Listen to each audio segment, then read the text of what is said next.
Hello there.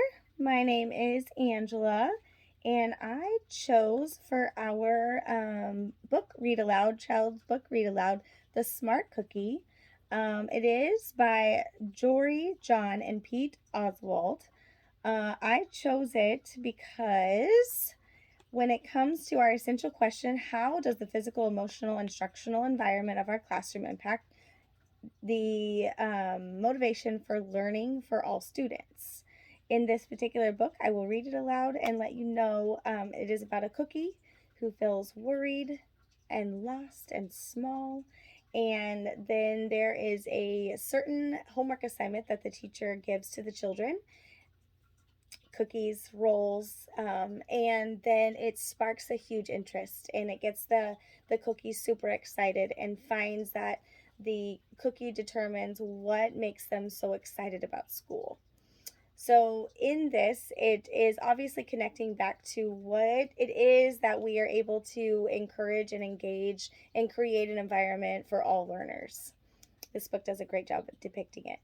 Now, I had to use it on my Kindle book, so it's too bright, so you can't see that. But I'm going to read it off of my laptop here so that I can get the story shared with you. So, The Smart Cookie. Greetings. I am a cookie. I live on bakery on a street corner near a river. It's a cute little cookie with sprinkles on it. Come on in. Welcome to our little community. It is warm and supportive place to spend some time. Pretty fantastic, eh?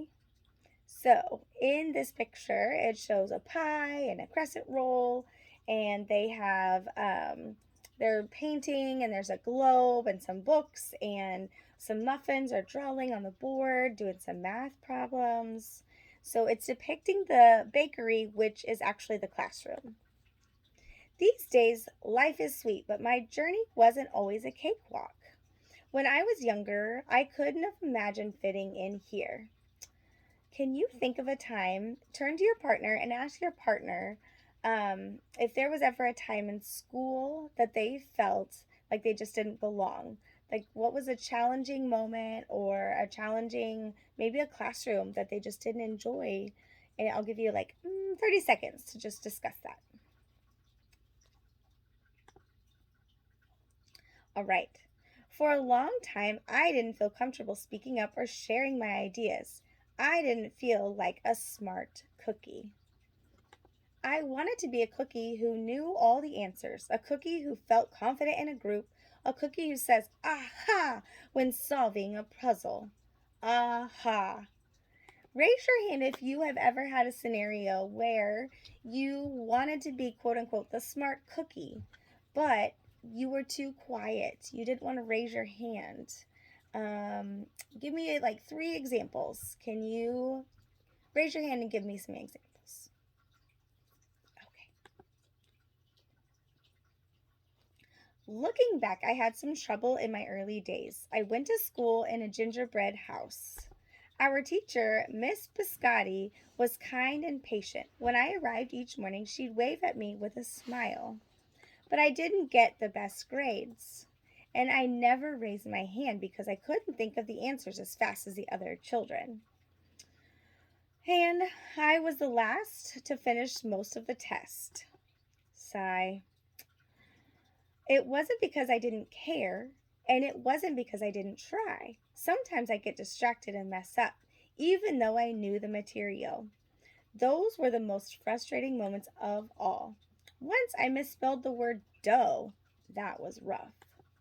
Another time, I added when I meant to subtract.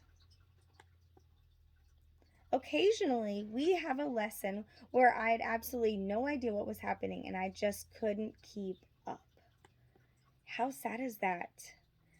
Here's a time.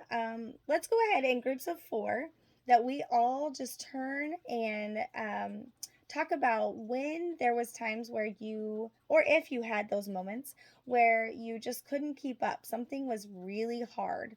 Whatever, maybe it was English and you guys were trying to work through your spelling, or maybe it was a math problem like our little cookie friend. So I'll give you guys about a minute, do a partner sharing with your table group. Great job. I imagined that my desk was a raft and that I was completely lost at sea because that's how I felt. At night, I slept in a cookie jar. I had about 6 dozen roommates. Move! You move! No, you move! No, you move! No, you move! I'd stay awake and stare out a window and worry. And it went this way day after day after day. Raise your hand and tell me if you have ever had worry. If you have ever felt in the classroom or at night, say you're laying in bed and you're just worried about something. Not necessarily about school, but just worried about something. I know I've worried about a lot of things in my life. But then something happened that changed everything. It all started with a homework assignment. Miss Biscotti requested our attention one afternoon. Tonight, I would like you to create something completely original. She announced it could be anything you want. Please bring it to class tomorrow. That was it. There was no further instructions, and Miss Biscotti winked at me as I gathered my belongings. I felt like a million butterflies were in my stomach. Create anything? Something original due tomorrow? Gulp. Big, big sigh. When I got home, I immediately went to work. At first, I tried a cooking project. The results were, well, half-baked.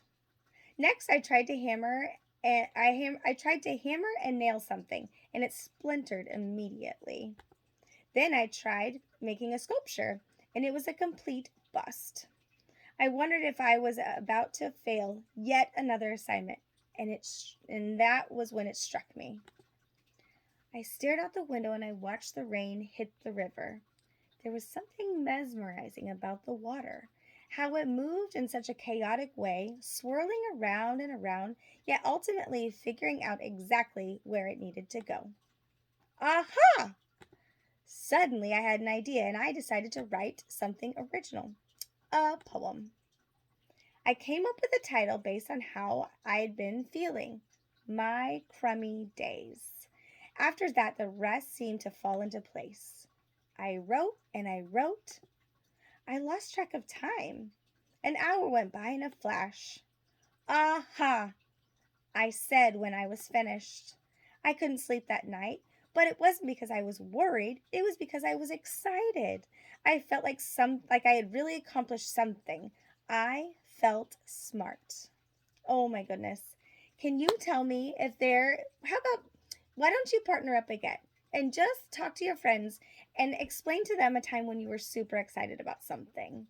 Let them know how you felt and when you were excited about something. I'll give you like 2 minutes.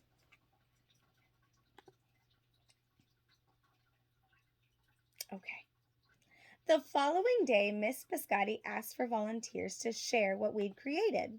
One kid showed off his original frosting artwork. Another kid revealed her sprinkled distribution machine. It was not seeing, pardon me. It was neat seeing how everyone was good at such different things. Finally, Miss Biscotti turned to me.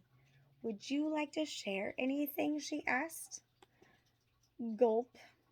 I thought I'd probably crumble under the pressure. I made my way to the front of the classroom. I noticed my hands were shaking. My mouth went dry. This poem is called My Crummy Days, I said, my voice cracking, and then I read it aloud. As I spoke, I noticed some kids nodding at certain lines.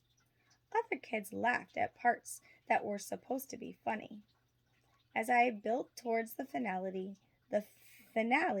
I felt myself becoming more confident and animated.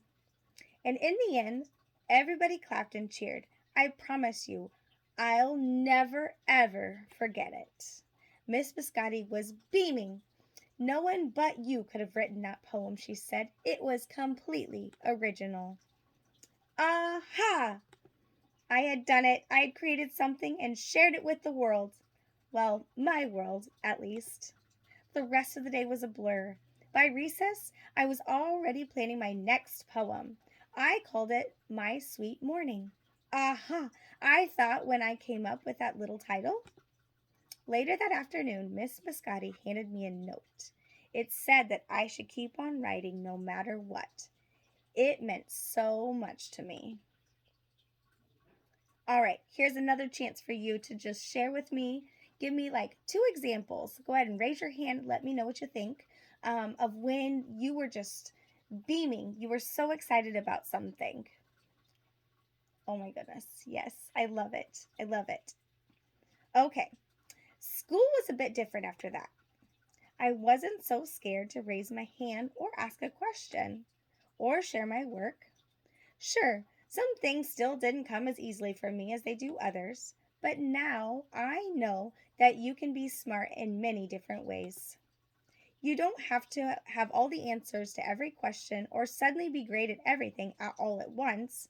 You just need a chance to try all kinds of things to find out who you are and what you like to do. As for me, I learned that I could write and I could think up great ideas. And I have found plenty of other things that I am good at too. I no longer feel lost at sea. It's like it's like floating down a river. And the best part is there's always more to learn because we are all smart cookies. Aha. Aha. Aha. The end. All right. Thank you guys so much for listening. I definitely noticed that you guys did a wonderful job sharing with your friends. Can you just go ahead and partner up one last time and maybe just talk about? I would really like for you guys to talk about with your partners the things that change. Like, what is it that changed for that cookie? I'm gonna let you guys talk about it for a minute and then we will get together all together. And I would like for us to just talk about it as a group. I really enjoyed this book. This is me coming out of teacher discussion and book. I just really enjoyed this book because, again, it's connecting back to our essential question and it depicts in a very simplistic way how most people, whether we are children in class or as an adult, even for my own personal self, when it comes to being comfortable and maybe worrying at night about things. And then there are certain things that just spark your interest and that get you excited about something. And it did a great job depicting that. So I love this book and I hope you enjoyed listening yourself. Have a good evening. Again, this was The Smart Cookie. Thank you. Good night.